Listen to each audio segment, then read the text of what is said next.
Hello, everybody.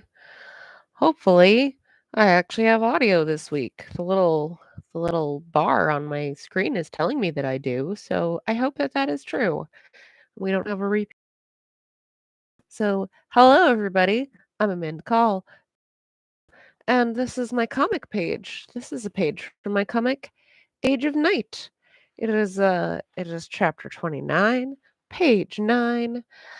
We have worked on this for several streams now. We spent 3 streams penciling. We spent a stream last time lettering and starting some inks, and my microphone didn't work, so nobody could hear me. Yay! Spud says I have audio. That's great news. Thanks, Spud. Thanks for confirming that for me.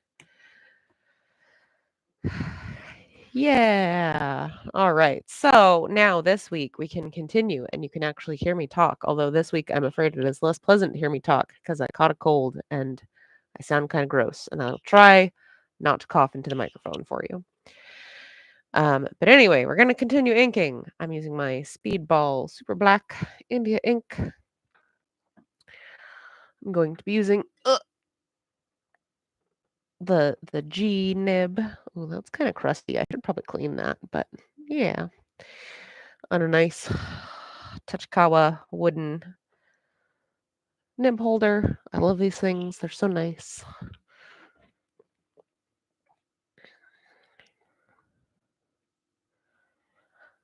All right. Get some ink on my pen and we can begin. I hope everybody had a good week, a good weekend. I had a very busy week. I had a very busy week of being stuck late at work a bunch for different things and getting ready for a convention and then having a convention last weekend, my first one of the season. And so I had all my typical, yes, it's the first con of the season and I am not prepared type stuff of like, you try to prepare, you try to be ready, but there's a certain amount of like stuff is just kind of a disaster because you haven't done it in months and you forget where you put stuff or you forget that there was stuff you meant to like take care of in the interim and you didn't, that kind of thing. So there was a lot of like running around being like, where is this thing? Where did I put it? What did I do? Oh no, I forgot I was out of that thing. Oh no, I forgot to pack this thing. Just silliness like that. Ultimately, I found all my stuff. It just was a little bit of a panicked rush trying to find some of it that seemed to have disappeared on me. So the show I went to this last weekend was the Maine Odd and Unusual show, which was really fun. This type of show exists in a lot of different places, little like oddities, markets or fairs or what have you. Or it's a lot of like weird, creepy art and taxidermy and horror stuff and just that kind of cool stuff. Bones, cool rocks.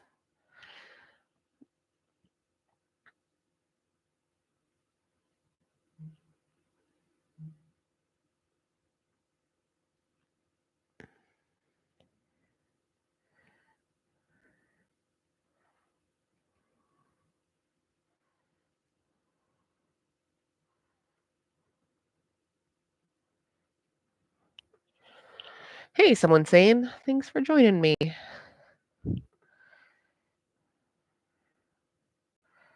Yeah, I was having a hard time finding my stuff and getting ready.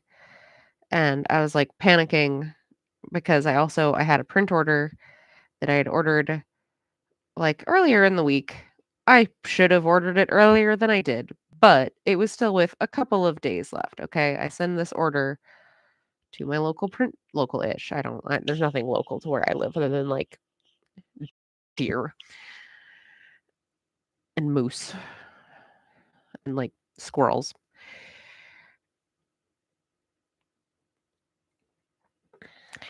And so I sent this order to my print shop, right? And I've worked with these guys before. They do perfectly fine work. I don't have like anything bad to say about the quality of their work, but I sent them an order and I was like, "Hey, can this be done for Friday afternoon?" And they said, "Yeah, but we'll have to charge you a rush fee. And if you want it next week, then there won't be a rush fee." And I'm like, "Well, I need it for this weekend, so I'm fine with paying the rush fee." And they said, "Okay, that's no problem. We'll have it ready for you on Friday afternoon." And now the print shop closes at 5 p.m. And so I'm waiting for everyone to get home from school so that I can finish loading up and my husband and I can leave because he was coming with me this weekend. And so I'm like freaking out because the bus was late and he was late. And I'm like, oh my God, I still have to finish getting everything in the car and we're not going to get there in time. And but we get everything in the car and he makes record time down to the print shop, and I walk into the print shop. It is 4:58, and I'm just like, "Okay, it's fine. I made it. I made it. Everything is good." I walk up to the counter and I'm like, "Hi, I'm here to pick up my order." And they're like, "What order?" Like, "No, no, you guys, no." Hey, Joe. I am doing all right. Yeah, so the print shop lost my order and they were all very confused and I was like, "I had an order that I was told would be ready for this afternoon." And they looked around and they eventually found my email and the order with like a big old rush stamp stamped all over it. And they're like, "Oh yeah, no, this didn't get done." But why though? Oh, well, the person who took your order wasn't here today. Okay, but why does that matter though? Like, don't you guys have some kind of production flow? Some kind of like way to deal with that? I don't understand. Yeah, and then they're like, "Oh, did you need it for this weekend?" "Yeah, that's why I was gonna pay the rush fee for it." "Oh, well, we can get it to you next week." So so yeah, I did not have some of the prints that I wanted to have, and I just about completely lost my mind at that point because I was already very stressed and been running around all day trying to get stuff ready for the show. And then, yeah, that yeah, just lost. I don't know, just lost it somewhere. They emailed me today and they're like, "Your print order's ready." And I'm like, "Cool, you can wait now." Like, I'm not driving down to get it right now because I don't need it right now. I needed it this past weekend. So now you can wait. You can hang on to it.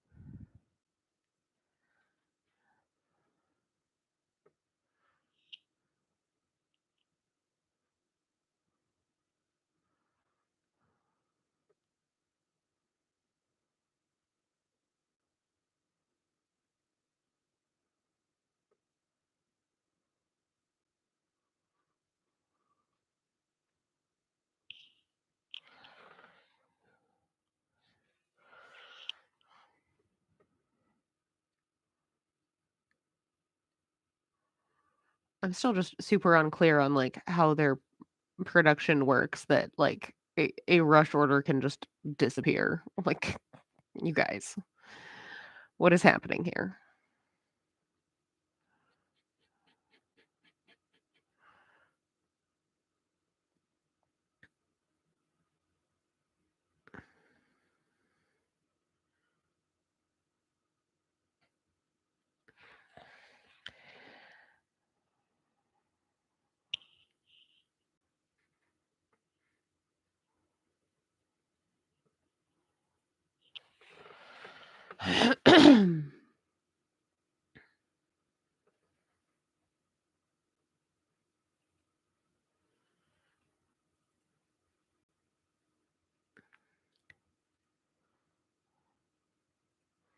But the show was very good, despite the kind of rocky start to trying to get ready for it.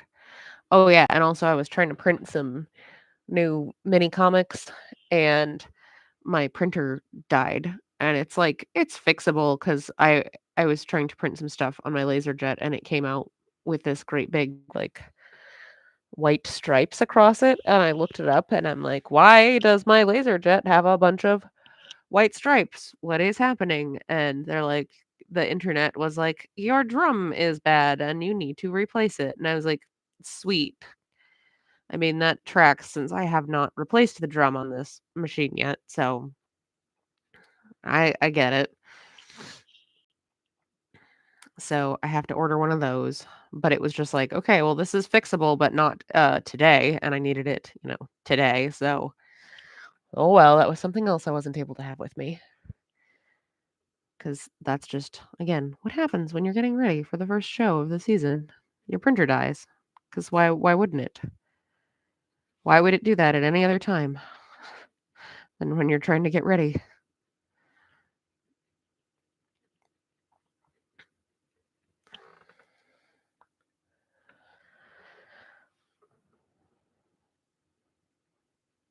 But the show itself was really good. It was not a huge crowd, but I really appreciated that the crowd was there was, like, very engaged and very much like, "Ah, yes, we are here to buy weird art because that is the thing we like." And, it's kind of wild how refreshing it is to just have an audience that's, like, into what you're doing because for the last several years at comic conventions, there's been a whole lot of people there who are not interested in comics, who are not interested in art. I'm not entirely sure what they're there for, pop culture stuff, I guess. But you get a lot of people who just, like, walk by your table and it's, like, just glazed look, like they are not interacting or parsing anything they're looking at. They don't care. They do not care what is on your table in front of them. They're just not interested. And so having a crowd that was, like, entirely like, "Ooh, what is this? This looks cool. I am interested." It's kinda wild how refreshing that was. Just have people that were just very, very interested in what we were doing.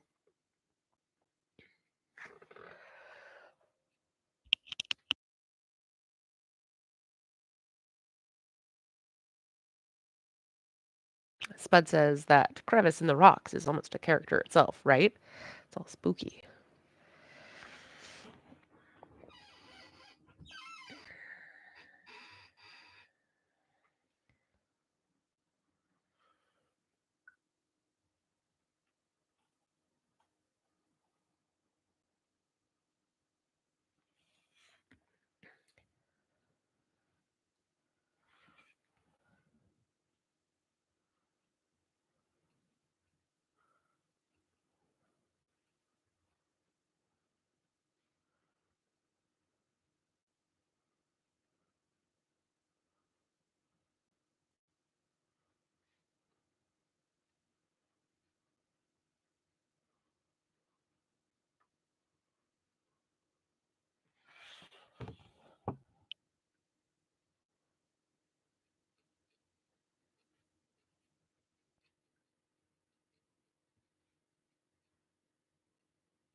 What were you telling us about non-reactions you got at the library before?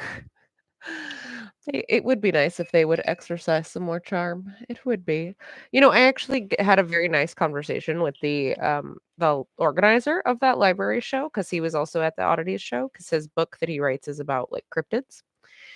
Um, and so he was like, "Oh, you were at the library show. Are you gonna come back this December for the next one?" And I was like, "Well, like I would really like to, but I had kind of a rough experience and this is why." And I explained to him that I several times got the reaction from people of like, "Oh, these are comics, they're not real books, like blah blah blah." And he was like, "That's not something I was expecting." And I'm like, I wasn't expecting it either. It was kind of a shock and it was not terribly pleasant. And so we talked and it was what I really appreciated was that he was like, "Okay, well, let's problem solve. Like, what could we do to have that be less of a thing?" 'Cause he's like, "'Cause I think comics are cool, and I would love for there to be, more comics represented at the author's fair, more comic creators represented at the author's fair." And so we like actually had a discussion brainstorming some of the possible solutions for that so that myself and other comic creators can come to the show and hopefully have a better experience. And so that was really cool. I really appreciated having a conversation with an organizer who was like took my concerns seriously and was like, "Hey, what can we do to work together to address them instead of just like ignoring me?" Again, it's a low bar. It's a low bar. I just want an engaged audience and an organizer who cares. I feel like that is not too much to ask. But for some shows it is.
Mossy Rocks.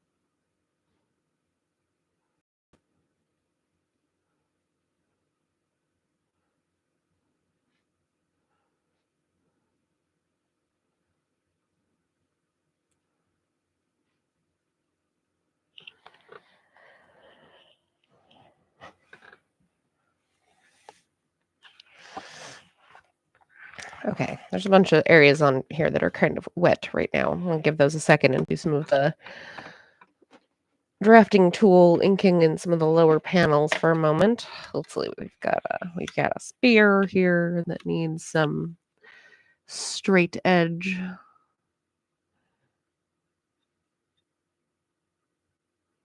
Oh, it would help if there was actually ink on my pen, probably.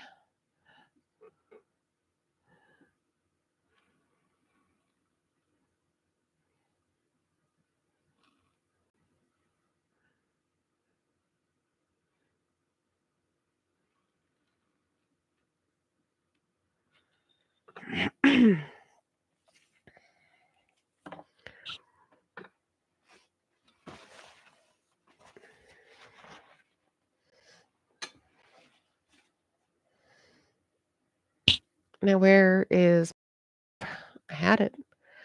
I had it just a minute ago. Where'd it go?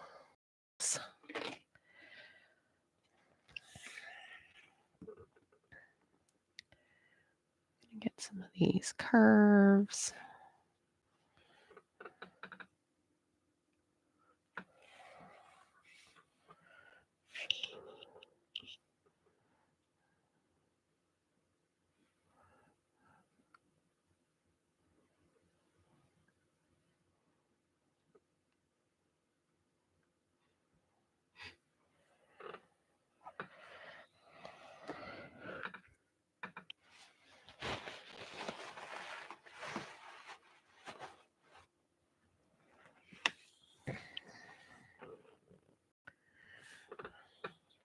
All right, now we're gonna come back up here.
More trees, more slopes.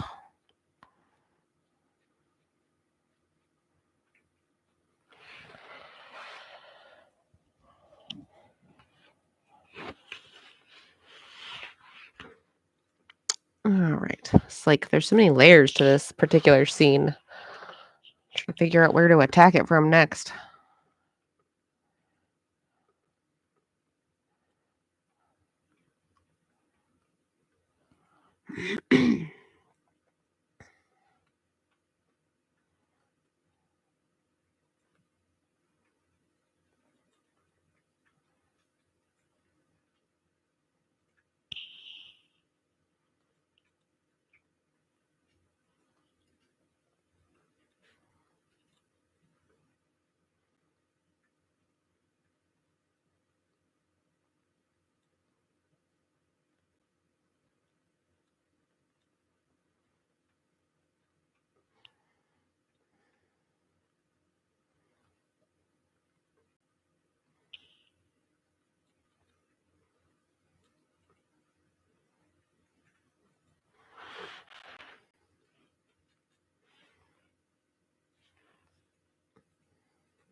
Oh, this is a funny shaped rock. What was going on when I drew this rock? I'm not really sure.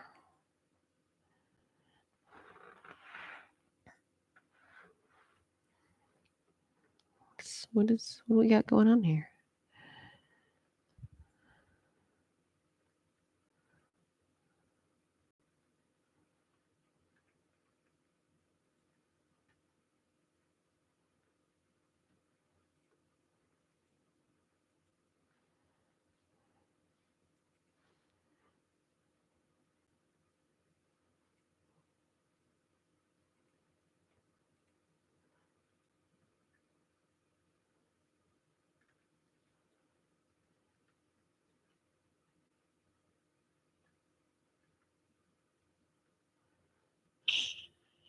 You still use dip pen for your lettering?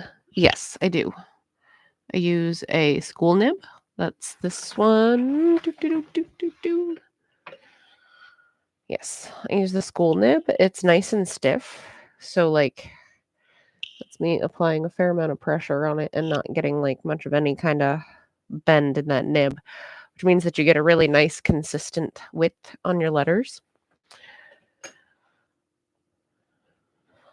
I like it. I enjoy doing it that way. Ye old school style.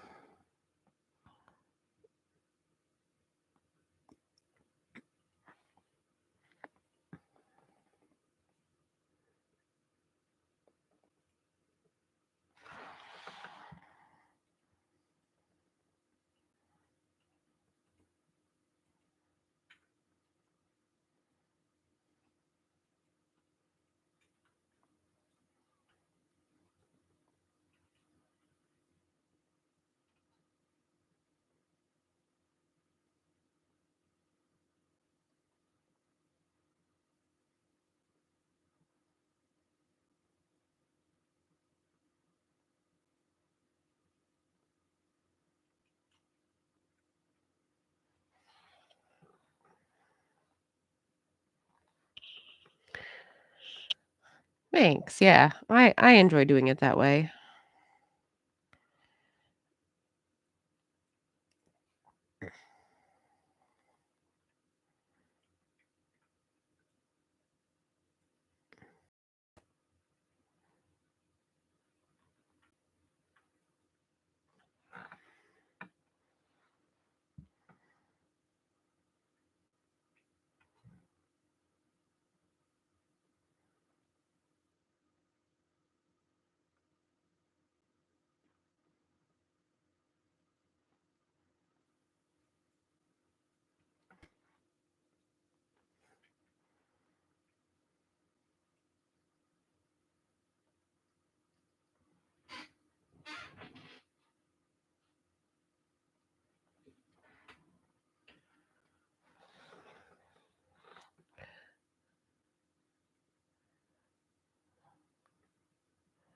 Another mossy little rock. Doo, doo, doo, doo.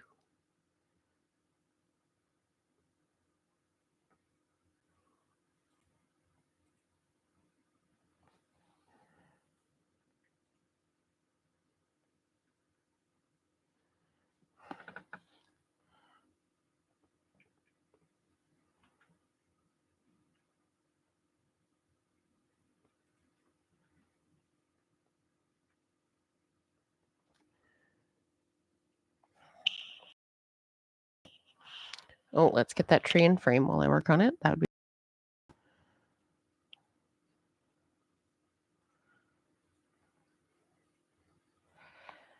yeah, so hopefully by the next event, which is not this coming weekend, but the weekend after,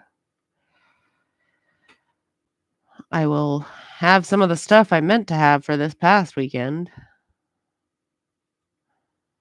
and all my stuff will be fixed.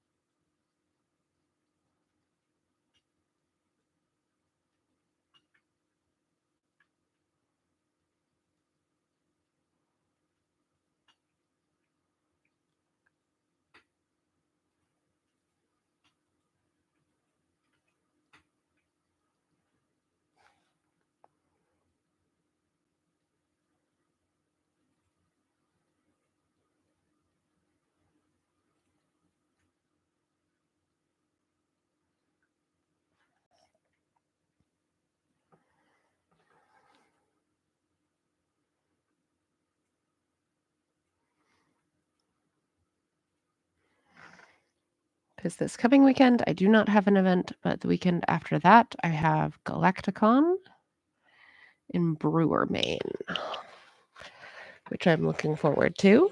Are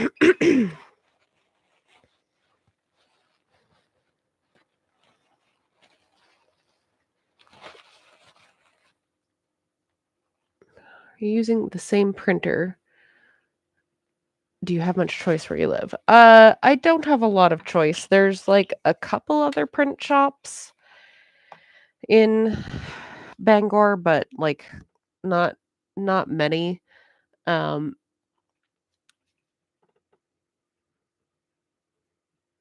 I am thinking I'm kind of done with these guys and their silliness because this is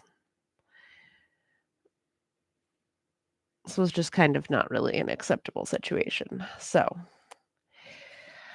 I may try to see if one of these other printers would be a better bet. The biggest challenge, of course, is always just myself and getting myself like organized sometime before the 11th hour and not like putting myself in the position of, oh no, I need to have this as a rush job, and if it falls through, I'm screwed. Like, yes, obviously they shouldn't have dropped the ball, but also I need to stop putting myself in that situation and setting myself up for failure. That's kind of part of the issue as well.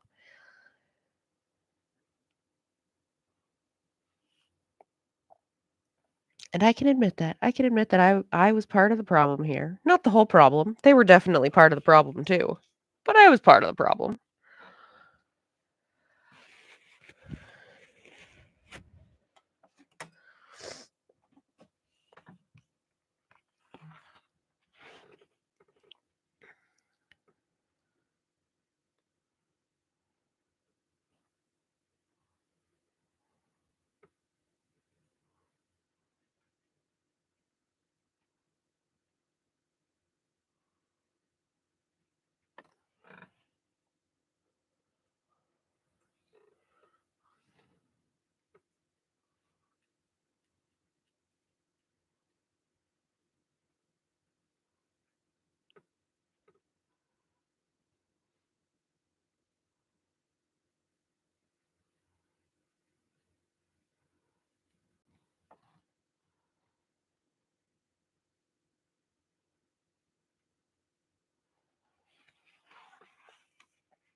All right, we got a funky shaped rock here.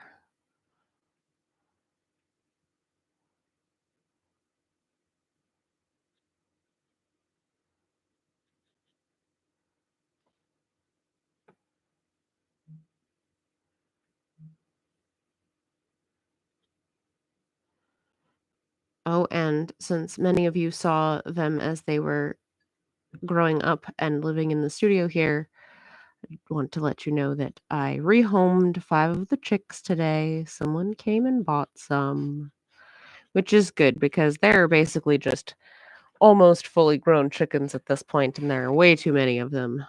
They needed some of them needed new homes. So,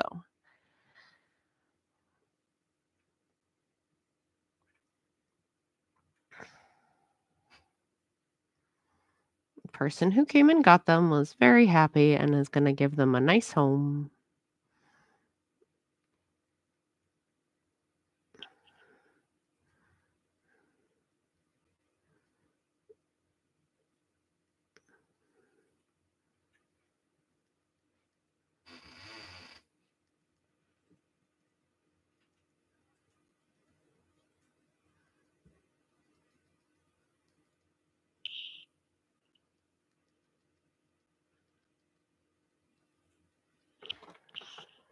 Hey, Hungry. Thanks so much for dropping in.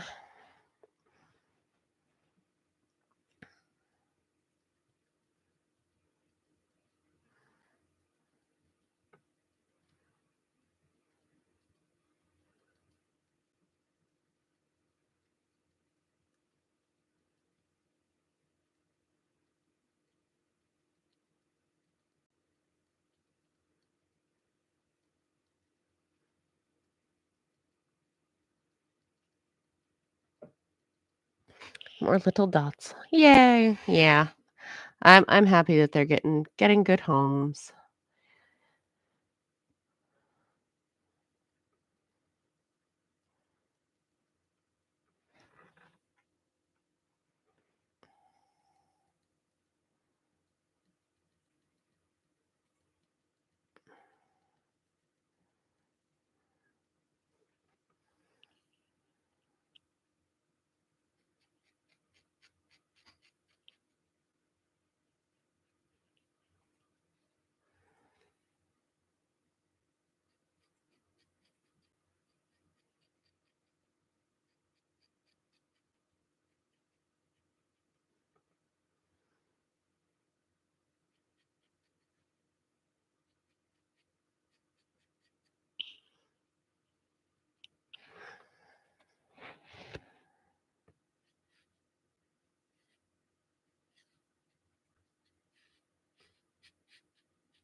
Oh, and let's see what else has gone on since a couple weeks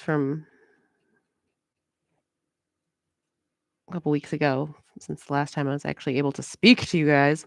Oh, so we got most of the almost all. I'm gonna go with almost all of the fulfillment for I Am the First done. Anyone who backed that, your book, if you don't already have it, it is on its way to you. The only ones that there's a little bit of a delay on are the signed copies because those are on their way to me, and then I need to sign them, and then I need to send them to Jeremy, and then he needs to sign them, and then they'll get sent to you. So those ones are gonna still take a minute, but we're getting there.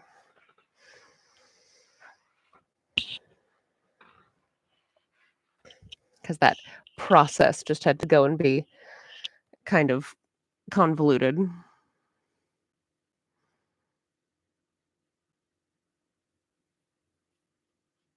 I've been seeing posts online of people getting their copies, which is very exciting. Some of my friends have told me they've gotten their copies. So if you do get your copy, you should post about it and be like, "Hey, look," and tag me and Jeremy. Jeremy is usually Write Remy Flag, WRITEREMYFLAGG. And I'm Amanda Call Art or Age of Night, pretty much wherever.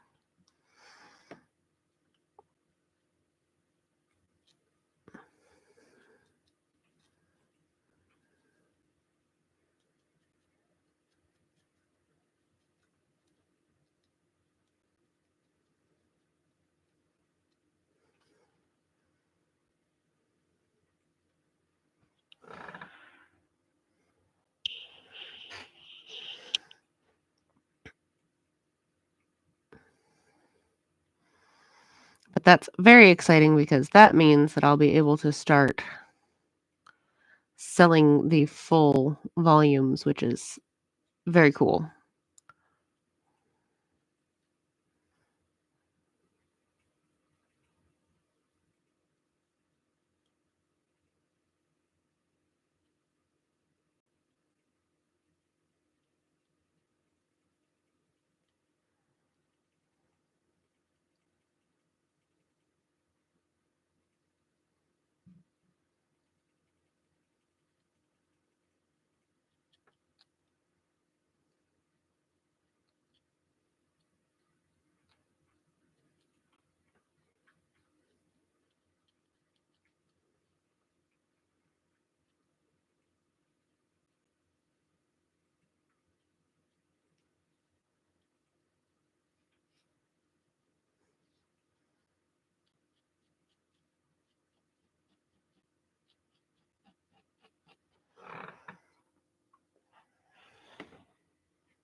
Joe says, "What's your opinion on foxes? They look really nice and cute, but I feel they might be a farmer's worst enemy." So foxes are very good at eating my chickens. So the thing is,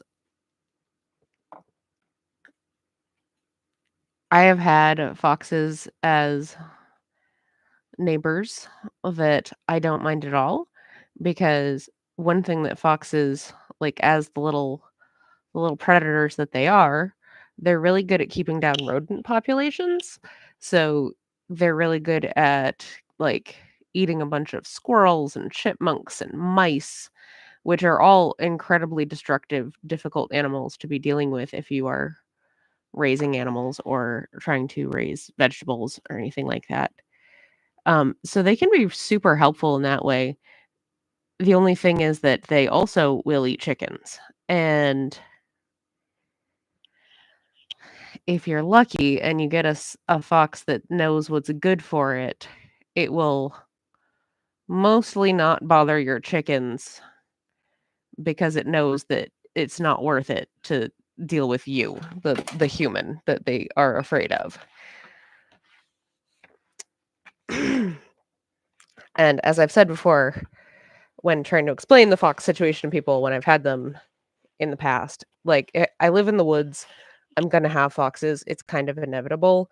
And I would much rather have a fox that I have trained to keep its distance and do its thing and not bother my chickens than shoot a fox just because it happens to be near me and have another fox move in that also doesn't care and will try to eat my chickens and have to do that over and over and over again.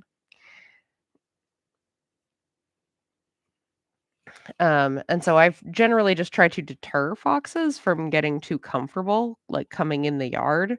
Because if they're still in the general area, they're still putting a pretty good hit on the rodent population, which is going to still help you, even if they're not coming super close to the house or coming near like your actual livestock or anything.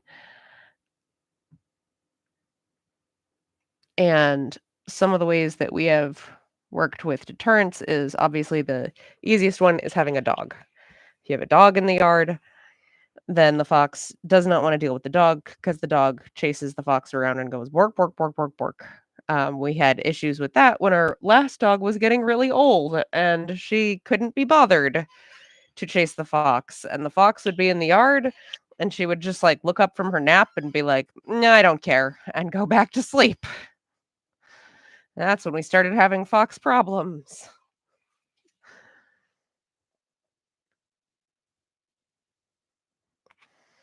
And, yeah, so the only time that I've gone out of my way to actually, like,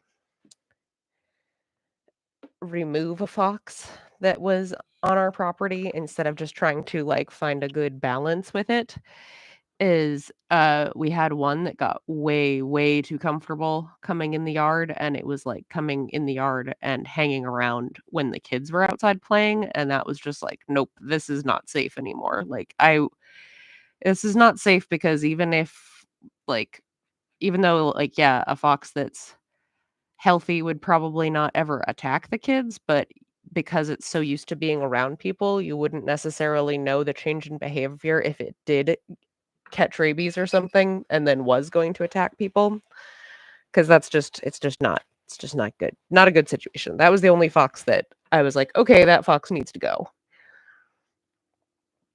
The rest of the time, I do try to, like, find a good way to coexist with them.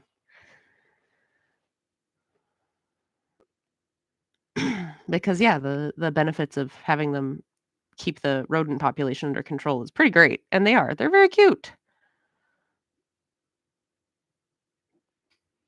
For the longest time I don't know if she still lives around here, but for the longest time, we had this big, gorgeous vixen that was living in this area, and just, like, really pretty colors, really, really huge, and we've had a number of really nice foxes, really cute foxes around, and it's like, "Just stay away from my chickens, man. Just if I open the door and come out here, When I spot you in the yard, you'd better run. You'd better run away. And as long as you understand that you and I don't need to be in the yard at the same time, we're good.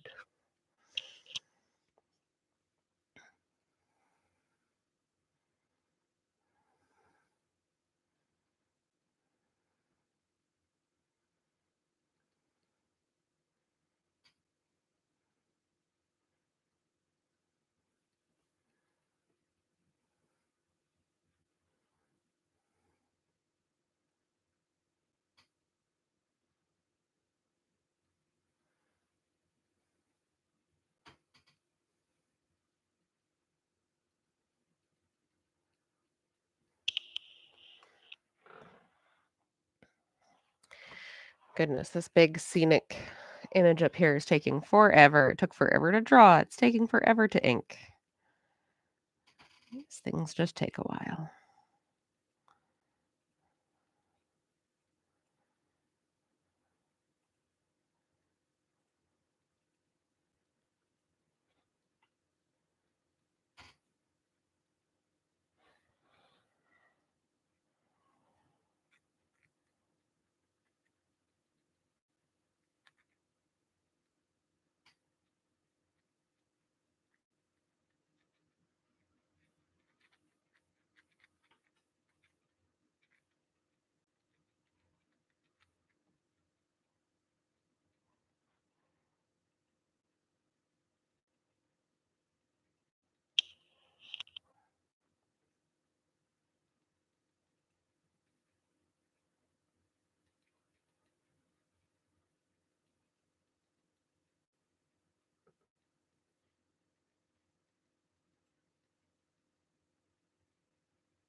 All right, let's see. We're at a little less than 10 minutes left in the stream, so I'm going to go ahead and do the YouTube things and remind you that I'm Amanda Call, and this is my channel that you're watching, and this is my comic page that I'm working on.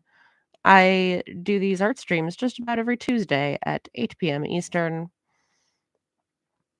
But if for whatever reason I might have to miss one or reschedule it, then it's a good idea for you to subscribe to the channel so that you see when they do happen. Or if I have to miss a stream, I'll usually post about it on like the community post thingy or whatever. I make a post on YouTube. And so if you're following my channel, then you will see that I said, hey, it's not happening tonight.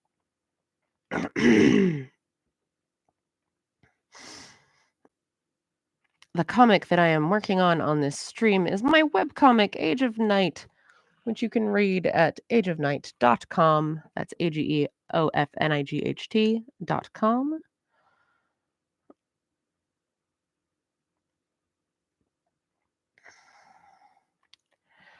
I have a new comic page up just about every Wednesday.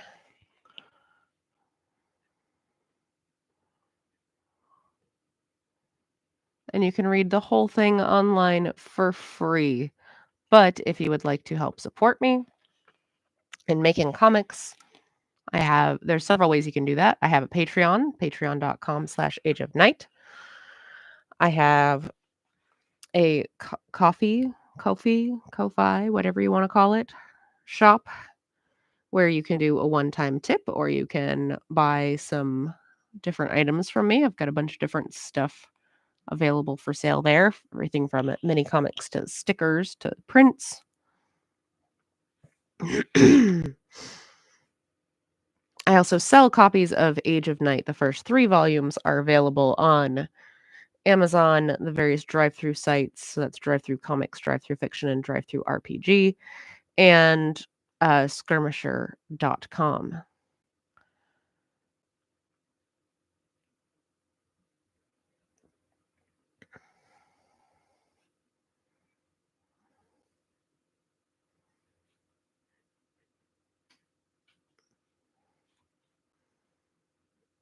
If you want to follow me on various social medias, I'm active on a lot of them to varying degrees.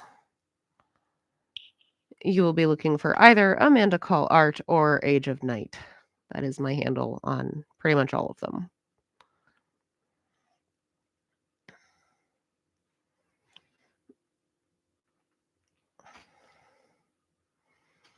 And not this coming weekend, but the weekend after, I will be at Galacticon in Brewer, Maine, the Brewer Auditorium, which should be a really good little comic show. I'm looking forward to that.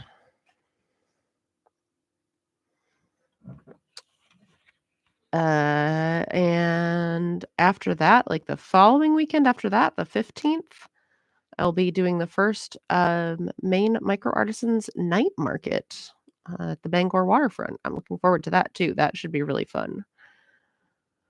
Glad to see Bangor getting some of the cool art scene stuff like night markets happening.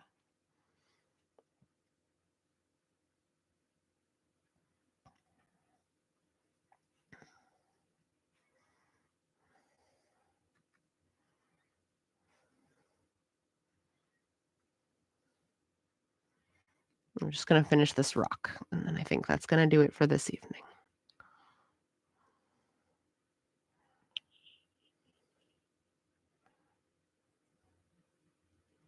There we go. All right, so that will do it for tonight. It is a nice rock. Very, very rockish. All right. Well, thank you everybody for hanging out with me this evening. I will see you next time. Bye.